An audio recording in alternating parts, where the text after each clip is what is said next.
Hello everyone, and welcome back to Coronavirus Corner. Dominic Cummings was on telly today reading a statement about his recent trip to Durham. It reminded me of when Maureen's little lad wrote his first story and had to read it out in assembly.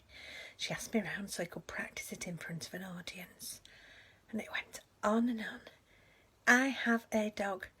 I like my dog because it is big, and we went for a walk in the Bluebell Woods. That kind of thing.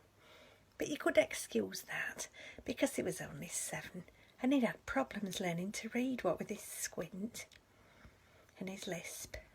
So I clapped and gave him a Kit Kat. I don't feel like giving Dominic Cummings a Kit Kat. He had fewer regrets than Edith Piaf.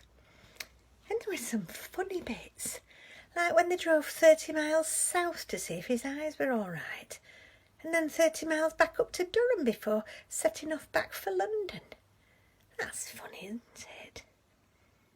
Little Laura Koonsberg did everything she could to prompt him to say sorry, and she had a lovely jacket on too. He said he understands people are angry, but he's not going to apologise, and it's up to Boris Johnson what happens. I bet he was thrilled. But with great power comes great responsibility, and sometimes you have to take hard decisions, like when George was church warden and someone lost the key to the church door, which was 324 years old and cost nearly £2,000 to replace. And George had to tell people that we were going to have an extra social to raise the money. We'd already had 2 line dancers that spring. Folk were worn out with dozy-doing, because the band arrived drunk for the second one and played all the dancers double speed.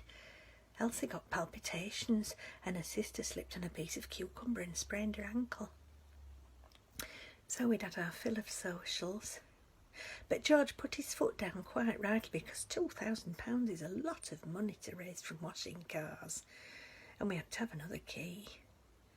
We had a quiz night, which was easier than dancing for 3 hours. Although people thought the ticket prices were a bit steep, £10, and you didn't even get onions with your burger. There was some grumbling. But we got our local egghead to run it. So we got 200 people and raised the money in an evening. The key turned up a few weeks later, so we've got 2 now. We still don't know how it ended up in the toddler's touchy-feely box. Little Frankie almost broke his tooth on it. Today's sensible tip is, don't waste folks' time. It's all right if you're 7, but otherwise, say what you've got to say and don't embroider the truth. Be someone trustworthy. Otherwise you might end up with no friends to turn to in a crisis like Dominic Cummings. You take care. Stay safe. And I'll see you tomorrow. Bye-bye.